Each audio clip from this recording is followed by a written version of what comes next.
The Armadillos. Readers of this book will doubtless have noticed long ere this how manifold are the devices for the purpose of defense adopted by the mammalia. The armadillos have certainly selected the most complete, having encased themselves in an impenetrable bony armor as perfect as the coat of mail of the warrior of the Middle Ages. Concerning this and the variations thereon adopted by the different members of the group, we shall speak presently.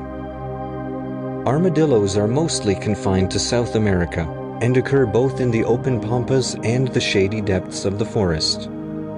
They live in burrows which they dig with incredible speed. These burrows are generally found in the vicinity of the nests of ants and termites, which form their staple diet. One species, however, at least, feeds apparently with equal relish upon vegetable matter, eggs, young birds, mice, snakes, and carrion. The bony armor is disposed over the crown of the head, back, and flanks. It is made up of numerous small bony plates, buried deep in the skin, and each overlaid by a horny scale. The tail is protected by bony rings. The plates covering the shoulders and those directly over the hindquarters fuse into a solid mass, thus forming chambers into which the limbs can be withdrawn. In the region of the body between these two shields, the plates are arranged in rows encircling the body, thus permitting the animal to roll itself up as occasion may require. Hairs grow out between the plates and in some cases give the animal quite a furry appearance. Speaking of the burrowing powers of the armadillo, Darwin, in his most fascinating Voyage of the Beagle, tells us that the instant one was perceived, it was necessary, in order to catch it, almost to tumble off one's horse. For in soft soil the animal burrowed so quickly that its hinder quarters would almost disappear before one could alight. It seems almost a pity to kill such nice little animals, for as a gaucho said, while sharpening his knife on the back of one, "Son tan mansos," they are so quiet. As a rule, armadillos are regarded as animals loving dry, sandy wastes. Nevertheless, they are said to be able to swim both well and swiftly. The flesh of the armadillo is apparently by no means unpalatable. The Pichiciago. One of the most remarkable of the armadillos is the Pichiciago, or fairy armadillo. It is a tiny creature of some 5 inches long, found in the sandy wastes of the western part of the Argentine Republic. The horny covering of the bony plates is pinkish color, and the hair is silky in texture and snow white. But it is not on this account that the fairy armadillo is remarkable. Its claim to notoriety rests on the peculiar arrangement of the bony plates constituting the armor. These bony plates are small and thin, and covered, as in other species, with a horny coat. But instead of being embedded in the skin, they are attached only along the middle of the back and project freely over the body on either side, leaving a space between the shield and the body. The hinder end of the body is specially protected by a nearly circular vertical shield firmly fixed to the hip girdle. This shield, it is said, is used as a plug to fill up its burrow with. The Peludo. Armadillos of the normal type, wherein the body armor is embedded in the skin, are represented by numerous species. Of one, known as the Peludo, Mr. Hudson has given us some interesting details. It feeds, he tells us, not only upon insects, but also upon vegetable matter, eggs, young birds, and carrion. Its method of capturing mice was certainly ingenious. It hunted by smell, and when nearing its prey became greatly agitated.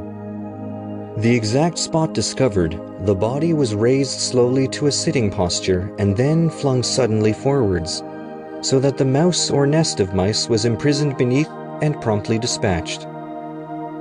Still more remarkable, says Mr. Lydekker, is the manner in which a Peludo has been observed to kill a snake.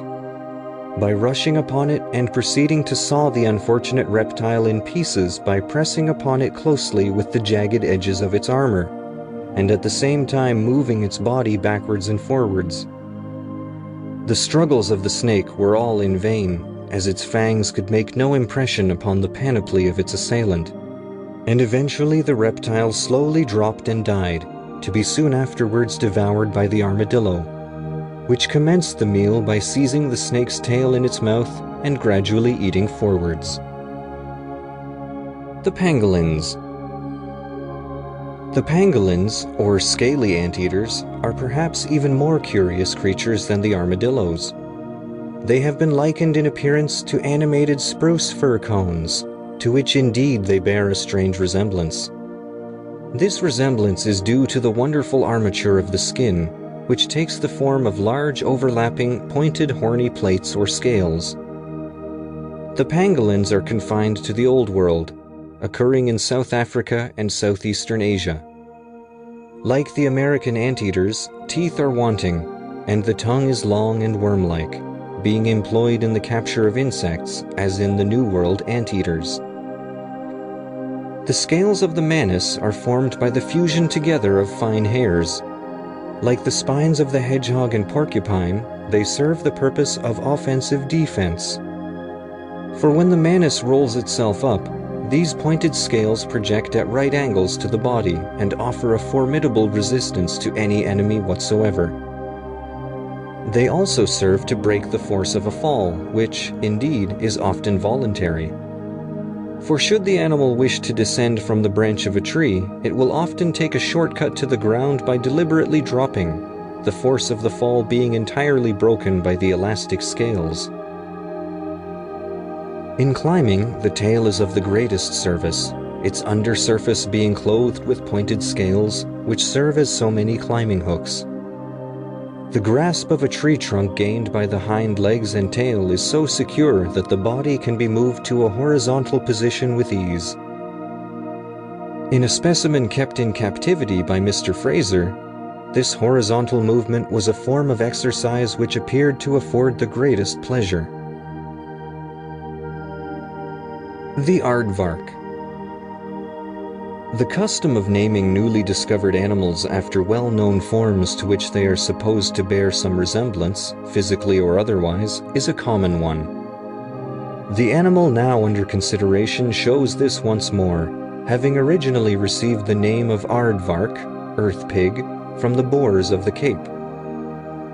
The aardvark is a most decidedly ugly animal, and justifies its name in several particulars. It is hunted for the sake of its hide, which is of great thickness and resembles that of the pig, but is sparsely covered with hairs, the general shape of its body being not unlike that of a long-headed, short-legged, heavy-tailed pig. The whole animal is about 6 feet long. In a wild state, or even in captivity, it is but rarely seen, since it is a night feeder and passes the day and sleep deep down in a burrow. This burrow it digs for itself with the aid of powerful claws borne on the forefeet. It lives principally on ants and termites, breaking down their nests and remorselessly sweeping up the frightened occupants with a long, sticky tongue, as soon as they rush to the seat of the disturbance which has broken up the harmony and order of their community.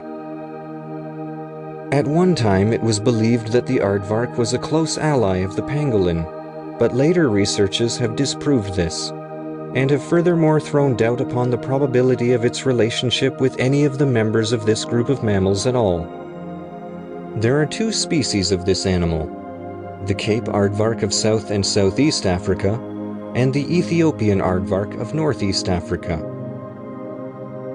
Where the nest-building ants are most common, there will the aardvark, or inagus, as the Boers sometimes call it, be most plentiful.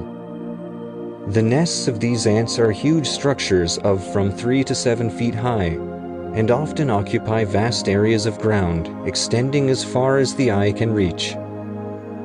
They are substantially built, and swarm with occupants, and consequently are quite worth raiding. But the aardvark has become much less common since a price has been set upon its skin. The powers of digging of these animals are so great that they can completely bury their large bodies in a few minutes, even when the ground has been baked by the sun into something like adamantine hardness. In excavating their burrows, the ground is thrown out by the forefeet in huge lumps, through or rather between the hind legs.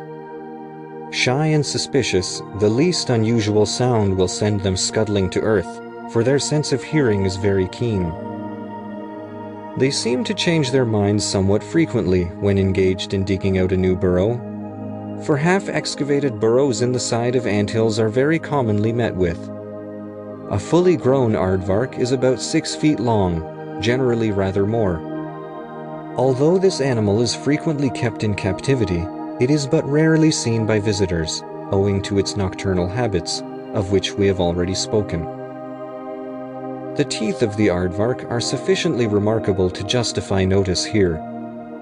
Only the crushing teeth are represented, that is to say, the front or cutting teeth are conspicuous by their absence.